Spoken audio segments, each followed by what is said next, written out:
On an autumn afternoon in Ohio, we were in the car heading to my sister Lily's housewarming party. I, Emma, sitting in the passenger seat, glanced back at my 5-year-old son Noah, who was gazing out the window in the back seat, then spoke to my husband Michael, who was driving. "It's been a long time since I've seen Lily looking so happy." Michael kept his eyes on the road as he replied, "You're right. I was really worried about her 2 years ago during the divorce. She seemed like a completely different person back then." I let out a small sigh. Even as family, we didn't know much about my sister's previous marriage. When it came to the reason for the divorce, Lily only explained it as irreconcilable differences.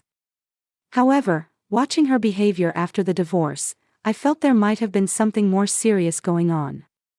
Her gaunt cheeks, the constantly anxious expression, and the way she seemed to avoid making eye contact with people. 2 years had passed since then, and ever since she met Ryan, she seemed like a completely different person, so full of life. "Mommy, is Auntie's new house really big?" Noah called out from behind. "Yes, Noah. Ryan works in real estate, so he found her a really lovely house." Ryan Coleman was a businessman who ran a real estate development company. He was a calm, gentlemanly man, and when he was first introduced to our family, we were all relieved. He seemed like a trustworthy person who would take good care of my sister after her painful divorce. As the car entered the residential neighborhood, newly built houses lined the streets. Each house had a large yard and impressive exterior, telling the story of the residents' financial comfort. My husband and I work as a nurse and Michael as an architect, would find it financially difficult to live in such an upscale neighborhood. However, Ryan's business was doing well, and my sister had become independent as a freelance designer since their marriage, seeming to live a fulfilling life in her own way. When we arrived at our destination, a beautiful 2-story white house came into view. The spacious front yard was covered with well-maintained lawn, and a stone pathway leading to the entrance gave an elegant impression. Several cars were already parked, indicating that the party had begun. When the front door opened, my sister greeted us with a smile, wearing a floral dress. "Emma, Michael, thank you for coming." "Noah, it's been so long." My sister looked fuller than before, with healthy color returned to her cheeks. Her hair was lustrous, and her eyes had a lively sparkle. I felt truly relieved. "Lily, this really is a lovely house." "Congratulations," I said while hugging my sister. "Thank you. Ryan chose everything. He has such wonderful taste." Inside the house, about a dozen guests had gathered in the bright living room. Our parents had already arrived, and Mother was deep in conversation with other women about the new house's interior design. Father appeared to be enjoying conversation with Ryan and the other men, wine glass in hand. "Everyone, this is my sister Emma and my brother-in-law Michael, and my nephew Noah," Lily introduced us, and warm applause filled the room. Ryan walked over to us. Wearing a navy jacket with a white shirt, he always gave off an elegant, gentlemanly impression. "Emma, Michael, thank you for coming today. I'm truly happy to be starting a new life with Lily in this house." "We're the ones who are happy to see Lily looking so content," Michael replied. The party proceeded in a warm atmosphere. The open space that flowed from the living room to the dining area and kitchen reflected Lily's design sense throughout. Beautiful paintings that she had probably chosen adorned the walls, and the furniture was coordinated in elegant, unified tones. The happiness of my sister, who had overcome her past struggles and finally found a place of peace, could be felt throughout the entire house. About an hour after the party began, Lily started giving the guests a tour of the new house. "Everyone, since you're here, I'd like to show you around the house. Please take a look at the furniture and decorations that Ryan and I chose together." Starting from the first-floor living room, we toured the modern kitchen, study, and guest room. Every room was carefully decorated, and Lily's aesthetic sense harmonized beautifully with Ryan's practical perspective. The study was particularly impressive, with Ryan's work-related books neatly arranged, and large windows offering a panoramic view of the beautiful backyard. "Can we see the second floor too?" Mother asked, and Lily showed a slightly hesitant expression. "Of course. But some rooms aren't quite tidied up yet, so I'm a bit embarrassed." The second floor had a master bedroom, guest bedroom, and a small study. The master bedroom was especially beautiful, equipped with a large closet and private bathroom. From the windows, you could see the entire garden, and the afternoon sunlight softly illuminated the room. Meanwhile, Noah showed little interest in the adults' conversation and was exploring the house on his own. For a curious 5-year-old boy, the new environment was like a treasure trove. I occasionally checked on him while enjoying conversation with the other adults. When the house tour ended, we returned to the living room. While offering drinks, Lily continued talking happily about her new life in this house. "Actually, the best thing about moving here has been how kind the neighbors are. In my previous place, I hardly had any interaction with the neighbors. That old apartment was difficult," Mother said sympathetically. "But seeing you living so happily now in such a lovely house with Ryan, I'm truly relieved." At that moment, Dr. Johnson, a friend of Father's, casually changed the topic. "Speaking of which, Lily, how is your former husband David doing? Do you still keep in touch after the divorce?" The atmosphere in the room changed instantly. The color drained from Lily's face, and I could see the wine glass in her hand trembling slightly. Ryan also suddenly stiffened and placed his hand on his wife's shoulder. "Well, actually," Lily's voice became small. "I haven't had any contact with David since the divorce. We decided to both move on with our new lives." Dr. Johnson seemed to notice the awkward atmosphere. Sorry. Did I ask something I shouldn't have?" No, it's fine," Ryan quickly intervened. "The past is the past. Now we're both living positively." However, I was concerned about my sister's reaction. For mere post-divorce awkwardness, it seemed like an overly strong response. Lily placed her wine glass on the table with shaking hands and appeared to be taking deep breaths. "Lily, are you okay?" I asked quietly. "Yes, I'm fine. Just a little tired," my sister forced a smile, but that smile had lost the natural radiance it had moments before. Ryan skillfully changed the subject. "Everyone, I'd like you to see the garden too. Lily wants to start gardening, and we're planning to create flower beds next spring." The guests went out to the garden, but I remained in the living room with an unsettled feeling. Michael, as an architect, was interested in the house's structure and was having a technical conversation with Ryan. Mother was in the garden with the other women, happily discussing gardening. At that moment, Noah came down from upstairs. His expression looked different from usual, confused. When he ran up to me, he spoke in a small voice. "Mommy, I found something strange in a room upstairs." "Something strange? What did you find, Noah?" "There's a mirror, but there's something behind it. It's not a wall. It feels like there's a space there." At first, I thought it was a child's imagination. "Noah, that's probably because there's a window behind the mirror, and you can see the outside view." "No, Mommy. It's not a window. There's some kind of dark space. And there's a weird smell too." Seeing Noah's serious expression, I became a little worried. A 5-year-old had no reason to lie, and he was usually a very observant child. "Which room's mirror are you talking about?" "The room at the very back on the second floor.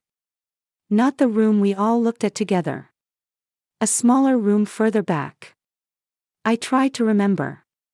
Certainly during the second floor tour, I thought Lily had shown us all the rooms, but perhaps there was a room we had missed. "Mommy, let's go look together." "But it feels kind of scary, so I don't want to go alone." Noah's words gave me a strange feeling of unease. However, I told myself it was just overprotective parental worry. A child excited about the new house was probably just misunderstanding something. When I briefly told Michael about Noah's story after he returned from the garden, he also showed interest. Architecturally speaking, in old houses it's not unusual to have storage space behind walls. But this house is newly built. Still, if Noah is that concerned about it, maybe we should take a look. We quietly went up to the second floor without the other guests noticing. The room Noah guided us to was indeed a small room we hadn't entered during the house tour. It was probably a room intended to be a child's room in the future. There was indeed a large mirror hanging on the room's wall.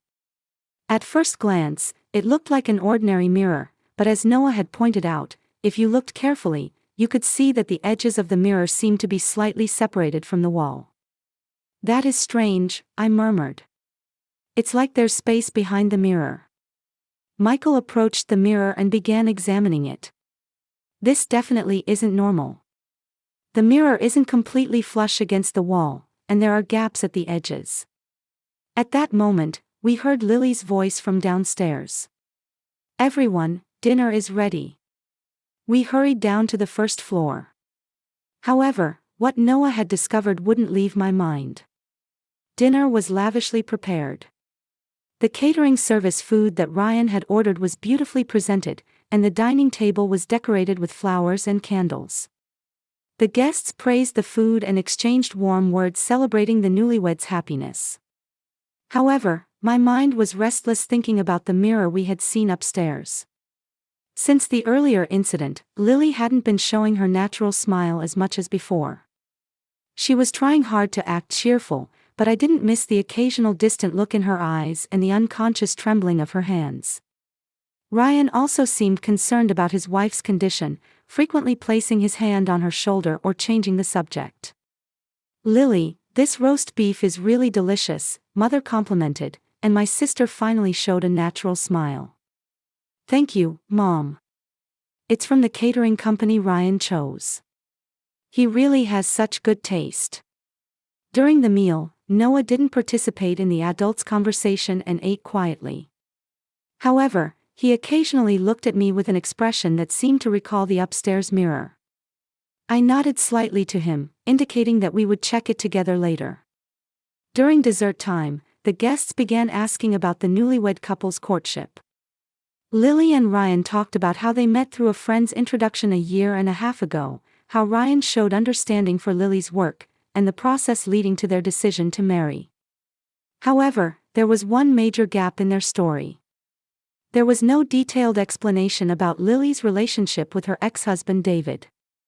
"The divorce must have been difficult," one of Father's friends said sympathetically, and Lily again showed a tense expression. "Yes, but that's all in the past now," she answered quickly and immediately tried to change the subject. "Actually, Ryan's parents are planning to visit next month." When the meal ended, guests gradually began to leave. We were also preparing to go home, but Noah tugged at my sleeve. "Mommy, we still haven't checked that mirror." Michael approached me. "Emma, I'm concerned too. As an architect, I can say that the way that mirror is installed is clearly not normal. There must be a reason for it. But we can't just investigate on our own, can we? Let's ask Lily. Maybe the previous resident created some kind of hidden storage. She said it was newly built, but it might actually be a renovated used house." After the last guest had left, we were relaxing in the living room. Our parents had also gone home, leaving only our family with Lily and Ryan. "That was a wonderful party, Lily," I said to my sister. "You really looked so happy, it made me happy to see." "Thank you, Emma. I was truly glad you came today." At that moment, Michael brought it up. "By the way, Lily, about that mirror in the small room upstairs." Lily and Ryan's expressions changed instantly. You could clearly see that both were upset. "Mirror? Which mirror?" Lily's voice was strained. "The large mirror in the back room." Noah noticed that there seems to be space behind the mirror. Ryan stood up. "Ah, that one. Actually, it's storage space that the previous owner created. But we're not using it, so it's hidden behind the mirror. Previous owner. But isn't this house newly built? More precisely, the previous buyer canceled during construction.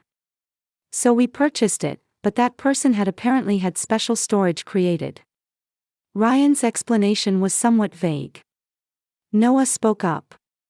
But there's a weird smell. Kind of like something rotting. At that moment, Lily turned pale. She tried to stand up but stumbled and sat back down in her chair.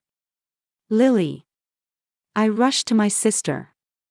Are you okay? Are you feeling ill? I'm just a little tired. I've been busy all day today. However, her trembling hands and pale complexion told a story that wasn't just fatigue. Ryan also appeared clearly flustered. Could we take a look for now? Michael suggested. As an architect, I'd like to check the safety. If there's a problem with some plumbing that's causing the smell, it should be addressed urgently. Lily and Ryan looked at each other. After a long silence, Ryan sighed heavily. All right. But it's really just an ordinary storage space, so please don't be disappointed. We went up to the second floor. Noah gripped my hand tightly, showing an anxious expression.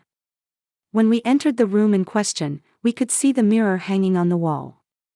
The gap at the mirror's edge was more clearly visible than when we had seen it during the day. There definitely is a gap. Michael approached the mirror. This is clearly the structure of a hidden door. Ryan stepped forward. I'll do it. It's heavy, so please be careful. He placed his hand on the edge of the mirror and slowly slid it sideways. The mirror moved surprisingly smoothly, revealing a dark space beyond. Indeed, as Noah had said, an indescribable unpleasant odor wafted out. Do you have a flashlight? Michael asked. Ryan used his smartphone's light function to illuminate the dark space. It was a wider room than we had expected, with a depth of about 3 meters. The walls were unfinished concrete, and something appeared to be placed on the floor. May I go inside? When Michael asked, Ryan hesitated. Well, actually, Ryan's voice was shaking. Inside there, the construction isn't completely finished yet. It might be dangerous. However, Michael had already taken a step inside. It seems fine. Structurally, there shouldn't be a problem. I followed my husband despite feeling anxious. I told Noah to wait at the entrance, and Lily stood in the hallway with a pale face. Inside the hidden room was surprisingly spacious and indeed in an unfinished state. However, something was placed in the back. When Michael illuminated it with his smartphone light, we gasped. It was clearly something in the shape of a person. Wrapped in a blanket, lying on the floor. And we understood the source of that unpleasant smell. Lily, I turned around. What is this? My sister's face was a mess of tears. And at the entrance stood Ryan, staring at us.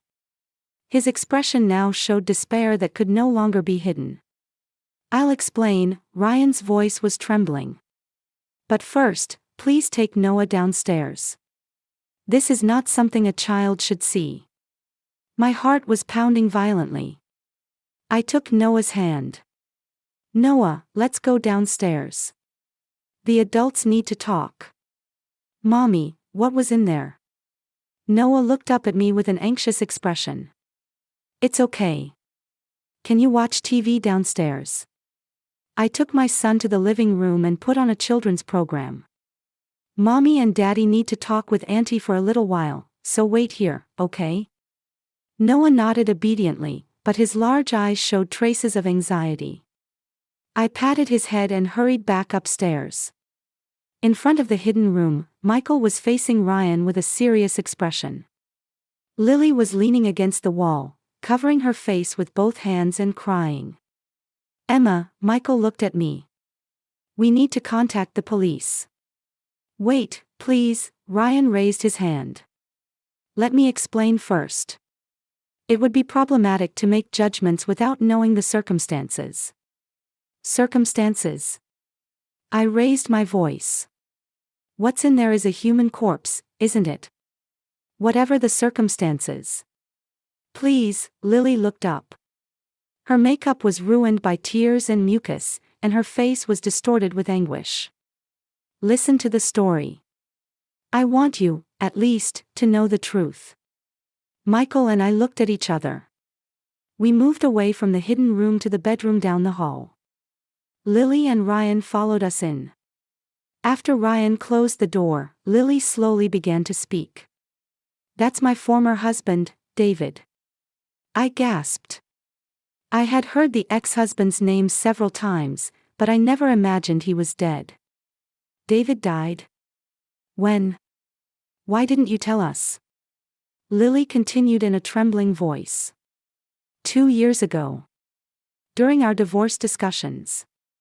But you said the divorce was finalized. I was lying. Lily's voice became thin. Before the divorce proceedings were completed, David died. And the cause was. She choked on her words. Ryan placed his hand on his wife's shoulder and continued the story. Lily was being abused by David. For a long time, she endured it without being able to consult anyone. I was shocked. Abuse?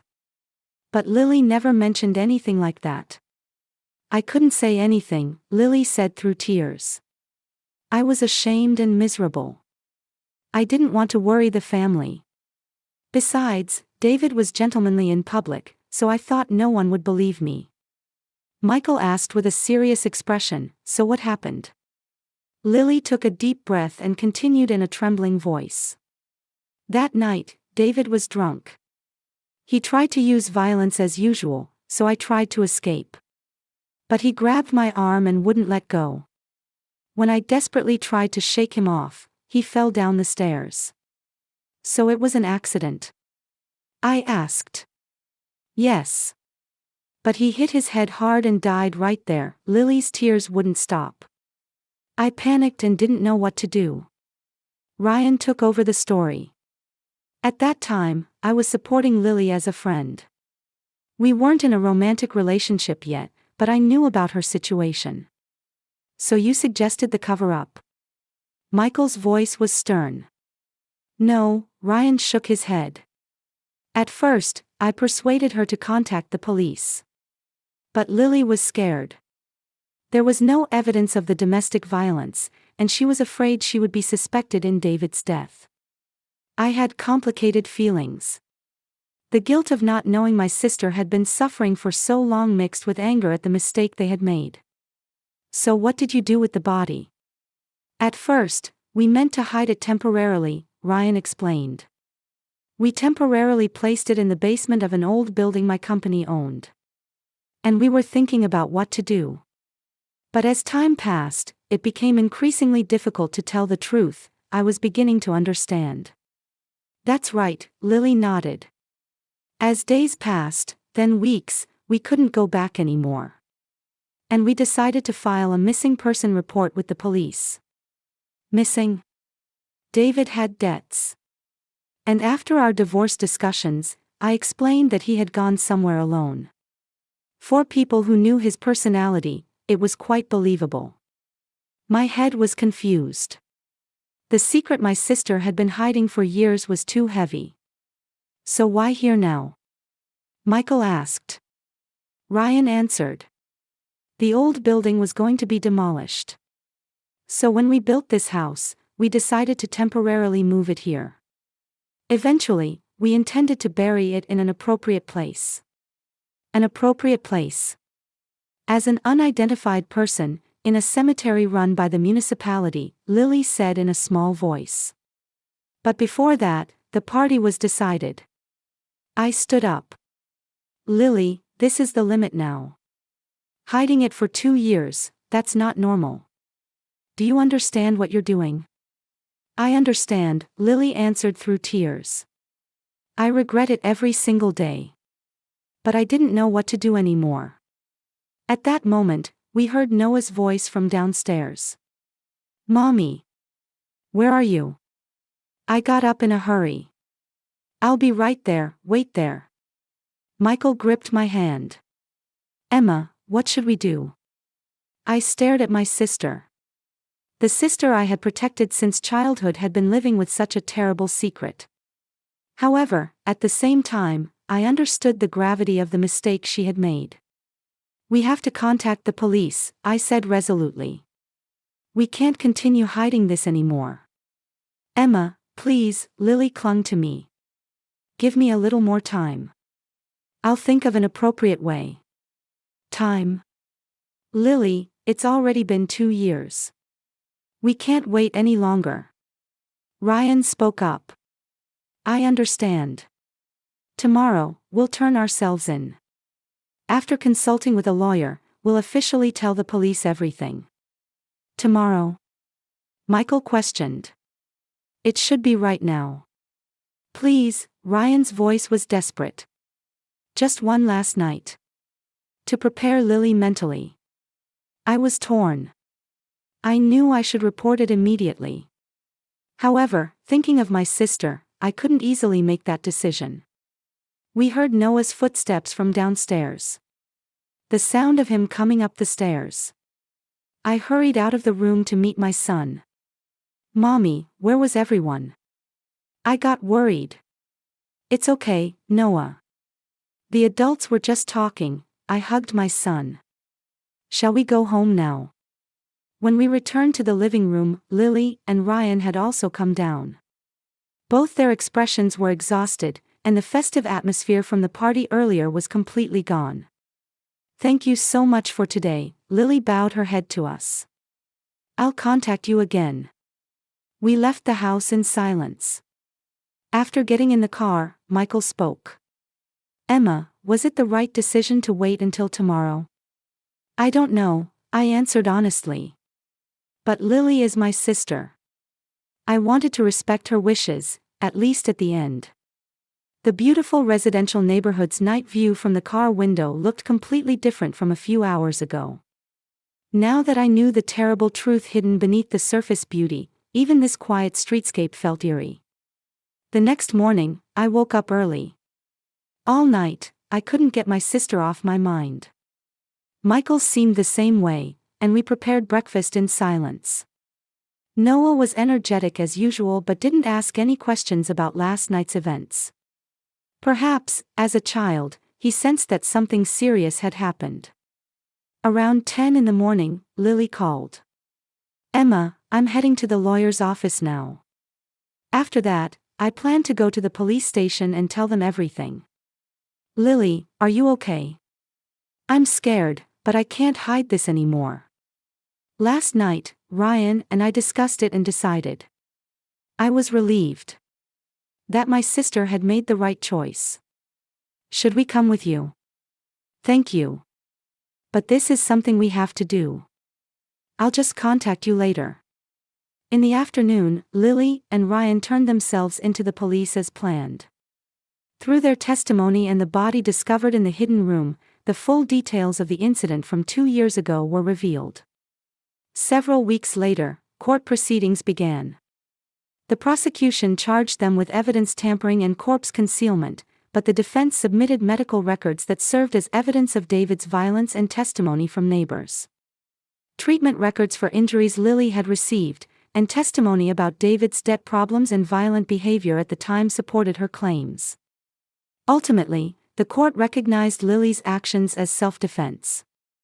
However, she was found guilty of concealing the body and received a 3-year suspended sentence. Ryan also received a 2-year suspended sentence for evidence tampering. After the verdict, I met with Lily. She looked more worn than before, but showed a peaceful expression as if she had been freed from the heavy burden she had carried for so long. Emma, I'm sorry for involving you in this. It's okay now, Lily. What's important is that you told the truth. Those 2 years were hell. Every day, I lived in fear of when it would be discovered. But now, I can finally sleep normally. I gripped my sister's hand. What will you do now? Ryan and I rented a small apartment. He's taking time off from his company to support me. I think I really met a good person. Several months later, we visited Lily and Ryan at their new apartment. It was a small dwelling incomparable to the previous luxurious house, but their expressions were calm, and it felt like they had found true happiness. Since that day, Noah occasionally asked questions about that house. We taught him, according to his age, that people sometimes have secrets, but the importance of telling the truth. "Mommy, was Auntie a bad person?" Noah asked one day. "No, Noah. Auntie was scared and didn't know what to do. But in the end, she did the right thing, didn't she?" "Yes. It takes courage to do the right thing." That night, Michael and I talked about this experience. As family, we should have supported Lily, so she wouldn't have to suffer alone. "You're right. But it's not too late now. From now on, let's watch over our family more carefully." A year later, Lily started working at a small design firm. Ryan also returned to real estate, and the two built a quiet, peaceful life. That beautiful new house was sold, and a new family lives there now. We began having family dinners together once a month. There's none of the previous glamour, but seeing my sister who had truly found happiness this time, I felt genuinely relieved. We learned anew that family means sharing each other's pain and supporting each other, especially during difficult times. And we understood that no matter how frightening the truth might be, ultimately being honest is far more valuable than false peace.